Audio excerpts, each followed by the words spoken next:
Hola, muy buenos días y bienvenidos a una nueva emisión de Canal Nuestra Esencia. El día de hoy nos acompaña nuestro nuevo padre y párroco, Oscar Iván Pinzón. Bienvenido. Gracias, Andrea, muy amable por esta entrevista. Un saludo muy cordial a todas las personas que en los medios ven y siguen este canal Nuestra Esencia de Santa Rosa de Viterbo. Claro que sí. La entrevista del día de hoy, querido padre, es para hacer un poco más de acercamiento hacia usted como persona, cuál ha sido su trascendencia y cómo llega hasta aquí, una de las parroquias más grandes que tiene nuestro departamento. Sí, bueno, yo digamos que empecemos con lo inmediatamente anterior, ¿no? Estaba haciendo una experiencia de misión con un convenio misionero en la diócesis de Yopal, Casanare, en una parroquia del Yopal, urbana, pequeñita, más bien al sur de la ciudad. Estuve 6 meses, un semestre. Antes de eso había sido elegido por el Colegio de Consultores como administrador de la diócesis en un periodo de sede vacante, que duró más o menos 1 año y 5 meses. Desde que salió Monseñor Misael Vaca Ramírez en marzo del 2023 hasta julio del año 2024, cuando fue nombrado nuestro actual obispo, que es Edgar Aristizábal. Antes de eso trabajaba en la Vicaría Diocesana de Pastoral. Era yo el vicario diocesano de Pastoral, esto es como el coordinador de pastoral, o si se quiere el animador de la pastoral diocesana. ¿La pastoral diocesana qué es o de qué se trata eso? Resulta que las diócesis organizadas en los territorios no solamente tienen parroquias y celebran los sacramentos, sino que deben tener un proyecto para evangelizar a las personas, para catequizarlas. Y en eso, el proyecto pastoral es el que orienta el vicario de pastoral, y es las maneras de hacer misiones, de congregar a los niños, a los jóvenes, de hacer que en las casas de los barrios haya grupitos de oración, pequeñas comunidades. Bueno, todo eso es la pastoral, lo que no necesariamente es la celebración eucarística, sino todo ese otro trabajo que a veces no es muy visible, pero que es sumamente importante para que la diócesis, digamos que tenga una consistencia y las personas dentro de una diócesis vayan caminando como hacia una fe más adulta, digámoslo así, Andrea. Antes de eso fui párroco de Monguí, un añito. Me había especializado en teología pastoral en la Universidad Lateranense de Roma, y había sido párroco de Labranza Grande en Boyacá. Administro una parroquia en Duitama y empecé siendo vicario parroquial, coadjutor, que decimos, en la Catedral San Lorenzo de Duitama. Esa es mi trayectoria sacerdotal. Sí. Una gran trascendencia, ¿no? Y como usted lo dice, pues un proyecto como vicario que hace que las personas no vengan a la iglesia, sino que la iglesia vaya hacia las personas. Sí, digamos que sobre todo con este pontificado del Papa Francisco, que por cierto está enfermo y hemos orado mucho por él, por su recuperación. Cuando él asume el pontificado en el 2013, él recibe los escritos, unas conclusiones de un sínodo, o sea, una reunión de obispos sobre la nueva evangelización. La nueva evangelización era un término que ya había empezado a usar por allá en el 79-80 el Papa Juan Pablo II, y que luego se aplicó casi que exclusivamente a América Latina en 1992, cuando se cumplieron los 500 años de la evangelización, el 5.º centenario. Hubo una reunión de obispos a la cual fue el Papa a Santo Domingo, República Dominicana, porque pues ese fue el primer lugar donde llegaron los conquistadores. Y bueno, entonces ahí en esa reunión del 92 se habló con mucha insistencia de la nueva evangelización, pero para el continente americano, 500 años, entonces se necesitaba como un nuevo ardor, un nuevo impulso evangelizador. En el 2011 o 12 el Papa Benedicto XVI convoca una reunión para hablar de la nueva evangelización, pero ya no para América Latina, sino en la Iglesia Universal, que toda la Iglesia Universal se propusiera esto de hacer una nueva evangelización, y es decir, de retomar con vigor aquello que hicieron los apóstoles, misionar, y entonces el Papa toma esas conclusiones, escribe su documento programático que se llama La alegría del Evangelio, y ahí es donde saca sus famosas frases de la iglesia en salida, de que la iglesia vaya a los sectores, de que no quiere una iglesia encerrada, sino una iglesia que vaya, que sea cada vez más misionera y esté en la calle con la gente, y de alguna manera eso marca la época de la iglesia que nosotros estamos viviendo. Claro, muchas gracias por este recuento. Y ahora, cambiando un poco más el rumbo de esta entrevista, cuéntenos en qué ciudad nació, en qué municipio nació, cuántos años tiene. Nos dicen que su merced hace poco finalizó un doctorado. Queremos saber un poco más acerca de ello. Bueno, yo soy duitamense, 100%. Nací en Duitama, me crié en Duitama, soy del barrio Boyacá, de la parroquia del barrio Boyacá. Estudié en el colegio integrado y mis padres son santandereanos, los dos. Mi padre ya murió, mi madre sí todavía vive, y yo fui a estudiar a Bucaramanga toda mi formación sacerdotal y estudié desde el primer año de seminario hasta el último del seminario mayor arquidiocesano de Bucaramanga. Esa fue mi casa de formación, digamos, mi alma mater. Y ya después, pues, todos estos estudios, no tengo doctorado, solamente una especialización en teología pastoral, que fue la especialización a la que me mandó a hacer, la que me mandó a hacer mi obispo, ¿no? Él me mandó a estudiar teología pastoral porque seguramente quería que yo estuviera muy involucrado en todo el tema, inicialmente de pastoral con los jóvenes, por eso fui vicario de pastoral, justamente. Y bueno, entonces no, duitamense, o sea, de aquí de al lado, vecino, allí nomás. Sí. Estudié en Bucaramanga y ya pues el recorrido es las parroquias como donde he estado. Sí. Bueno, padre, cuéntenos un poco más acerca de sus hobbies. ¿Qué le gusta hacer en sus tiempos, entre comillas, libres? Decimos entre comillas libres, sí, porque digamos que la parroquia de Santa Rosa es muy bella, pero es bastante exigente. Claro. Y lo cual pues es un reto, es un desafío, es algo lindo. Sin embargo, cuando tengo algún tiempito libre, pues leer es algo sumamente importante, y yo creo que pues ese hábito de la lectura se lo debo al seminario, sobre todo. Claro. Ahí tiene que uno leer mucho, y me ha gustado mucho leer. Leo literatura universal y bueno, ahí de todo un poco. Sí, de todo un poquito.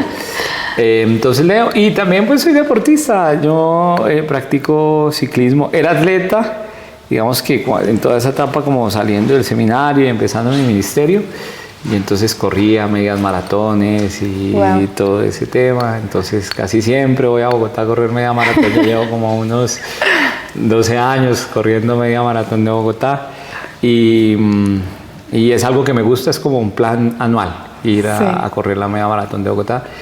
Y también hago ciclismo aficionado. Entonces, hace como unos 10 años conocí ahí en Duitama algún grupo de ciclismo máster de aficionados. Sí. Entonces, empecé a practicar con ellos, y bueno, ahí he estado donde he ido. He practicado ciclismo.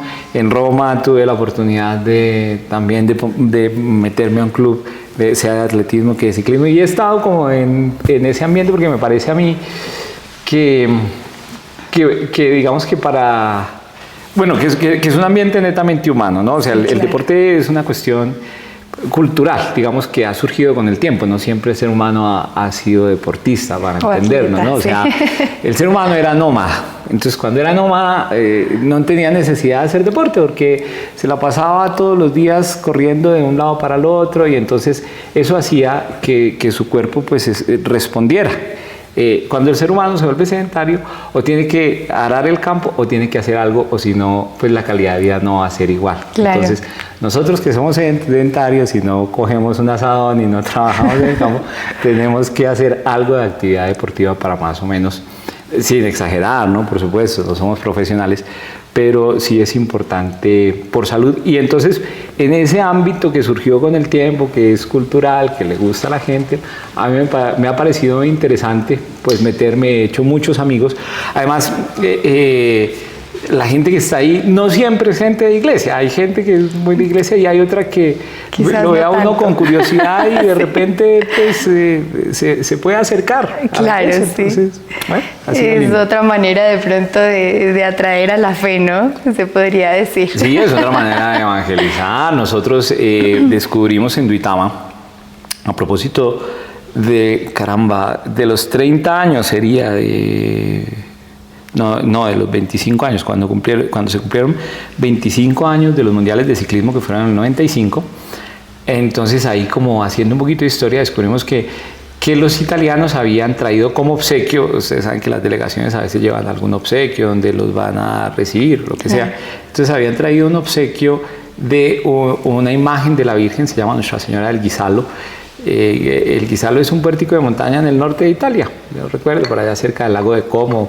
Entonces, algún puerto que se hace en el Giro de Lombardía. Entonces allá hay una iglesita y entonces los ciclistas subían y le dejaban los mallos de ganadores o no sé, se volvió como un museo de los ciclistas, esa iglesia. Y entonces esa Virgen, el Papa Pío XII, creo, si mal no estoy, la nombró patrona de los ciclistas. Entonces ellos ya trajeron ese cuadro como la patrona de los ciclistas y la dejaron en una iglesia cerquita donde pasaba la ruta del mundial, la iglesia de La Gruta, que es muy conocida, en Duitama. Entonces alguien dijo, ala, ya hay un cuadro de la Virgen, ¿por qué no lo rescatamos? Retomarlo, claro. Retomamos, entonces lo rescatamos y empezamos a hacer una fiesta anual de la Virgen del Guisalo. Bueno, entonces ya después nos dimos cuenta de que por allí bajando de Cuche hay también seguramente alguna gruta, y entonces un cura amigo mío de Soatá ahora le hizo un monumento allá y eso fue una cosa grandísima. Pero son de esos descubrimientos que uno va haciendo en los que se pueden unir esas dos cosas, ¿no? Es decir, la fe pues es transversal y nada tiene que ver que uno tenga, digamos, su piedad, su devoción y la pueda manifestar también en esos ámbitos, ¿no? Es muy cierto, así es. Y bueno, su merced nos hablaba de que era atleta, o es atleta más bien, y que corre anualmente pues, la media maratón en Bogotá. Y en cuanto al ciclismo, ¿ha habido algún campeonato al que su merced haya estado, anhele de pronto estar? ¿Quién quita? Siempre aficionado, ¿no? Grandes fondos, pues claro, un montón de corridas, no sé cuántos, como unas 2 o 3 vueltas al Tolima, esa clase de cosas, ¿no? Pero no, ya digamos que uno lo hace como por entretención, es el hobby, y pues no más allá del tiempo que uno le dedicaría a un hobby, la prioridad para uno siempre es pues otra, ¿no? Es decir, para mí la prioridad es mi vocación, el trabajo en torno a mi vocación. Entonces si queda un tiempito, lo hacemos. A veces toca madrugar, a los deportistas les toca madrugar mucho, a mí si quiero hacerlo me toca madrugar mucho, como para hacer que el resto de día uno esté en torno a la actividad principal, ahora que es el pastoreo acá concretamente en esta comunidad. Bueno, padre, y un poco más de proyectos hacia esta parroquia, quizás desde el ámbito del deporte, no sé, ¿quién quita un grupo de deportistas religiosos? Sí, digamos que el tiempo lo va diciendo, ¿no? Sí. Yo hablaba estos días con los animadores de la parroquia y les decía, uno inicialmente a una parroquia no llega muy propositivo, sino llega como más bien a escuchar cuál es la necesidad, ¿no? Entonces, yo alguna vez que cuando tuve la oportunidad de orientar la diócesis, de estar ahí al frente, algún padre me dijo, voy a hacer esto en la parroquia. Entonces yo le dije, ¿se lo pidieron? O sea, ¿es una necesidad sentida? Y dijo, no, se me ocurrió. Entonces yo le dije, no va a funcionar si es algo que se le ocurre a usted. Yo pienso que lo más lógico es escuchar la comunidad y en el transcurso de la escucha van surgiendo cosas espontáneas porque la necesidad aparece. Las ideas no solamente se le ocurren a uno, es decir, es más, yo pienso que se le ocurren primordialmente a la comunidad, claro. y uno las cataliza, uno las organiza, las adapta, las lidera. Pero yo pienso que las necesidades están en el entorno de la comunidad. Entonces, si surge algo, me parece interesante. Ahora hay unas, por ejemplo, puntuales, que es un trabajo que había empezado el padre Trinidad y seguramente los padres anteriores tenían mucha esa inquietud, el padre Aurelio, el padre Edgar, del encerramiento del cementerio. Me parece que antes de innovar, pues podríamos terminar esa tarea que que ya se empezó, que está muy bien y le gastaremos el tiempo para terminar esa tarea. Luego iremos viendo cómo van surgiendo otros proyectos, bien sea pastorales, que son los primordiales, porque lo principal es el tejido humano, y luego pues también otras cosas de infraestructura que se puedan hacer. También le he planteado yo a la Junta Económica de la parroquia, qué bonito que nosotros podamos hacer algo social, es decir, que la parroquia tenga alguna perspectiva social, ¿no? Después de suplir algunas necesidades urgentes, que pensemos en cómo apadrinar una obra social, pero que salga de la necesidad de los santarroceños, ¿no? O sea, claro, de mirar, sí, acá qué podríamos, quiénes son realmente los que están sufriendo más en la comunidad y que nosotros pudiéramos dirigir algún esfuercito hacia ellos. Por supuesto. Tengo entendido que, pues, como Marcelo ha mencionado, ustedes llegan a liderar ciertas necesidades y propósitos que pues tiene la comunidad en general. ¿Qué valor más bien es el que define su liderazgo religioso? Bueno, es interesante. ¿Qué valor define mi liderazgo religioso? Pues yo creo que la empatía puede ser, es decir, cuando uno considera la vida de las personas y se pone un momentico en el lugar de ellos y trata de entenderlos, por ahí pueden surgir cosas muy interesantes, ¿no? Volviendo como al tema de la escucha. Es que en la escucha prácticamente nos ponemos en el lugar del otro. A mí me preocupa mucho ese aspecto concreto, ¿no? El aspecto de la escucha, no simplemente de la confesión, sino de la escucha. Y yo pienso que esos espacios que ya están en la parroquia, no me los voy a inventar, pero hay que seguirlos potenciando, ¿no? Hay gente que está haciendo un diplomado de escucha, porque yo pienso que muchos nos tenemos que capacitar en escucharnos mutuamente. Y ya eso es una terapia suficientemente grande para todos. Ok. ¿Y usted cómo se definiría, digámoslo, en 3 palabras, usted como persona, como Oscar Iván Pinzón? Uy, bueno, como Oscar Iván Pinzón, ¿cómo me definiría? Yo creo que simplicidad es una palabra. A mí no me gustan las cosas complicadas, sofisticadas, lejos de mí toda sofisticación. Me parece que es falta de naturaleza. Entonces la simplicidad es una cosa súper importante para mí.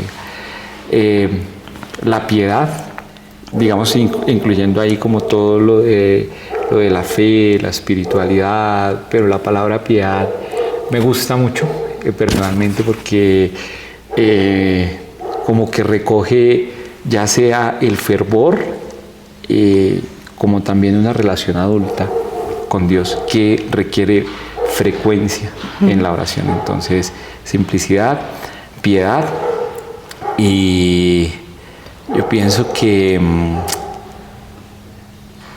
esperanza. En la esperanza, estamos en el año de la esperanza, pero en la esperanza quisiera yo poner yo también como los sueños, como los anhelos. Yo creo que Oscar Iván es una persona que tiene muchos deseos y muchos anhelos de plenitud, y esa plenitud que narras yo experimento en lo que hago todos los días. Quisiera también que los demás vieran sus vidas con esperanza, con ganas de vivir, y entonces esas son mis 3 palabras: simplicidad, piedad, esperanza. Y hablando un poco más de esa última palabra, esperanza y sueños, ¿cuál sería ese objetivo o sueño en su trascendencia pues sacerdotal? No, pues digamos que yo en un momento de la vida me planteé ser sacerdote, y ya lo soy, ¿no? No quiere decir que ya haya llegado, sino que, o sea, en cierta parte yo ya me considero muy, muy bendecido, ¿no? O sea, si ya el Señor dentro de poco me pidiera ir a su presencia, pienso que viví una existencia linda, bella, y bueno, lo que sigue en adelante pues es como poder profundizar un poquito más en el misterio de Dios y pedagógicamente ayudarlo a entender más a las personas que están al lado mío. es eso, ¿no? Yo pienso que a Dios nunca terminaremos de entenderlo, pero en la medida en que uno como pastor hace la experiencia de comprender cómo funciona Dios y cómo le funciona a Dios en la vida y le ayuda a entender a los demás eso, pues ya eso sería como un sueño genial. Bueno, padre, cuéntenos, ¿cuál es su esencia? Bueno, Andrea, yo pienso que mi esencia es la vida espiritual cristiana.